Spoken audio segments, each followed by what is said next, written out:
Olá, doutora Odete, boa tarde. Muito obrigada por aceitar participar dessa entrevista.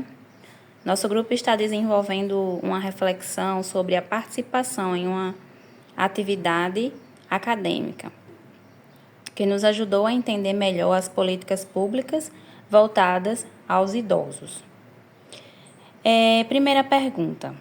Do ponto de vista da psicanálise, como ela vê o envelhecimento humano e os desafios emocionais que ela traz na nossa sociedade? Boa tarde, querida. É um prazer ajudar, servir. A psicanálise, ela vê o envelhecimento como um fenômeno, aquilo que não precisa da participação humana para que ela aconteça. Então, o envelhecimento é inerente e ele vai, enquanto você está vivo, você vai viver. A psicanálise, ela traz as questões como um tratamento ou um acompanhamento para as pessoas que, por algum motivo, não elaborou bem as perdas. Porque esse fenômeno do envelhecimento, ele é constituído de perdas. Perdas físicas, perdas sociais, relacionamento, perdas de projetos pessoais. Ela tem esse processo que é mais desafiador na questão das perdas. Então, a psicanálise como técnica de terapia, ela vai oferecer isso, elaborações para lidar com o desafio de perder e não deixar-se se envolver com os prejuízos que são próprios de perdas, que são prejuízos emocionais. Mais ainda. Segunda pergunta. Na sua experiência clínica, quais são as maiores queixas ou sofrimentos que os idosos costumam trazer em seus atendimentos? Muito bem. Eu tenho 20 anos de clínica e faço parte de pessoas depois dos 60, como é considerada a terceira idade. Faz parte da clínica ter pessoas nessa idade e hoje em dia tem acontecido muito as pessoas no início desse processo de envelhecimento, apesar que o envelhecimento de células ele acontece depois dos 30, mas em si ele é perceptível mais no aspecto físico, no aspecto psicológico, mas depois dos 50, 60, 70 é que evidencia mais. Então, quando ele chega na clínica, ele chega em busca de significado. Então, o que eles procuram?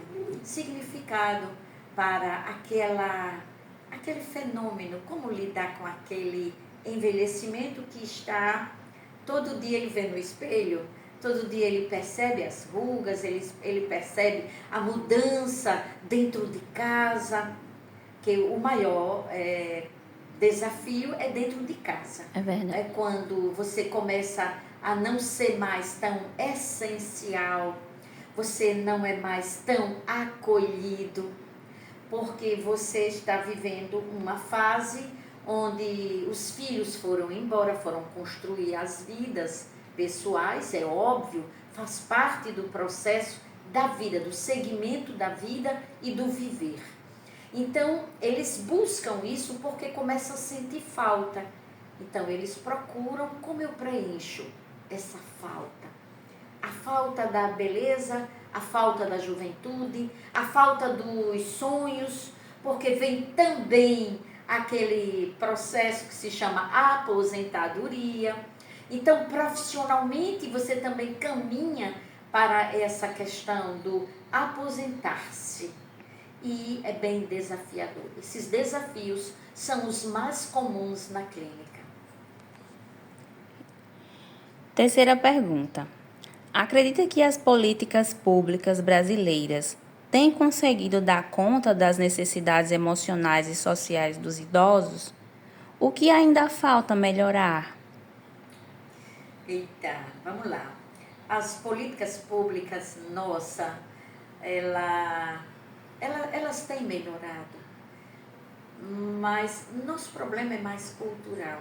Cultural é como nossos antepassados viam e viram e lidaram com o processo do envelhecimento. Então, a política pública hoje, ou nós fazemos a política pública. Então, nós, especialmente, né, tratando-se do brasileiro, nós ainda não compreendemos que o envelhecer é um processo natural, é um fenômeno importante na vida da gente. Vai acontecer, nasceu, entendeu de gente, como se diz, vai envelhecer. Então, esse cuidado que é cultural, nós não temos, porque há pouca valorização humana dentro de casa com o idoso. Então, nossas políticas públicas estão melhorando. A visão sobre o envelhecer está melhorando. É como se a ficha está caindo, que é inerente. Então, quando nós entendermos e precisamos que não haja só um serviço de atendimento que é bom, que é importante, que por favor aconteça cada vez mais essa inserção da terceira idade nas questões sociais. Perguntemos mais aos idosos, às pessoas que viveram mais, porque obviamente elas têm mais conhecimento. E aí eu vou ter que falar em causa própria, porque eu já tenho mais de 60. E aí não tem como eu olhar para mim no passado e dizer, poxa, como foi bom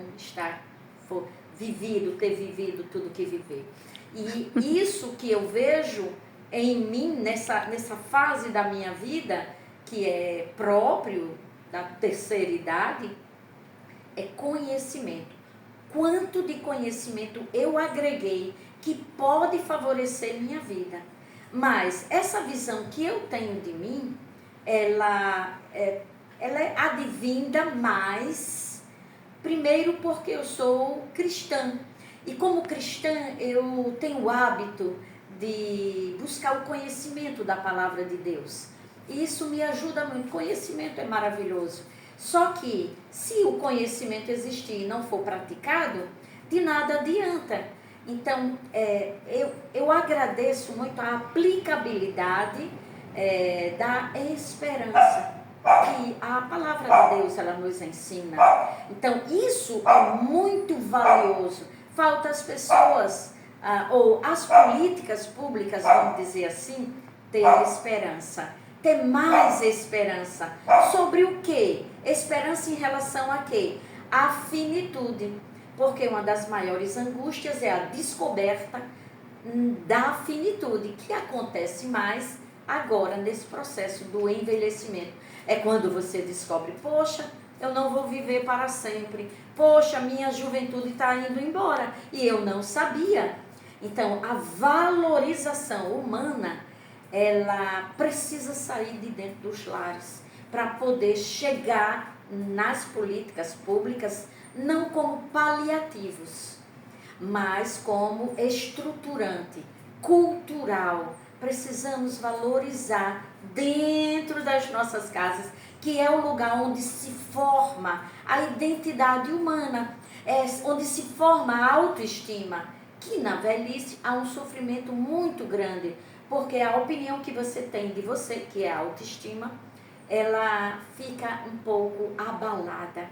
Então, sim, nós temos melhorado, sim, nós precisamos tratar a questão cultural. Cultural é aprendido dentro de casa, dentro da casa, com os pais ou seus representantes. Ok. Durante a gicana, percebemos que muitos idosos se sentem esquecidos ou invisíveis. Por que isso acontece, na sua visão como psicanalista? Eu acabei de dizer, é cultural. Porque dentro de casa, nos lares, não há uma valorização com a pessoa que vai perdendo, a pessoa natural que vai perdendo suas faculdades mentais, psíquicas, físicas. É claro que é o processo do envelhecimento, é isso.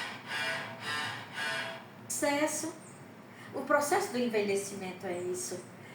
A perda da importância, a perda do valor. Então, e agora eu quero voltar para a questão como psicanalista. Uma das coisas que a gente trata muito é deixei de ser importante, e agora? Deixei de ser útil, e agora? E essa utilidade, vamos dizer assim, que vocês estão percebendo, ou falta de utilidade, que vamos fazer casas para colocar os idosos.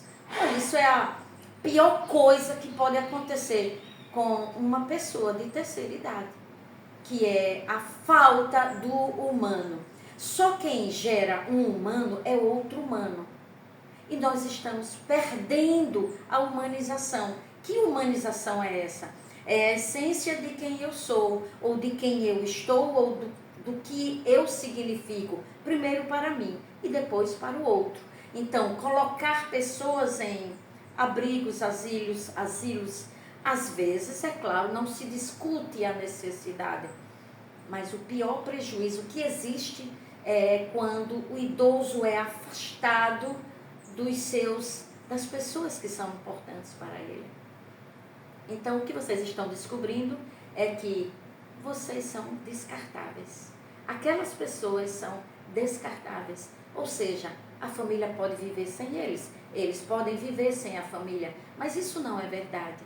Psicologicamente e emocionalmente é onde está o maior prejuízo ou adoecimento.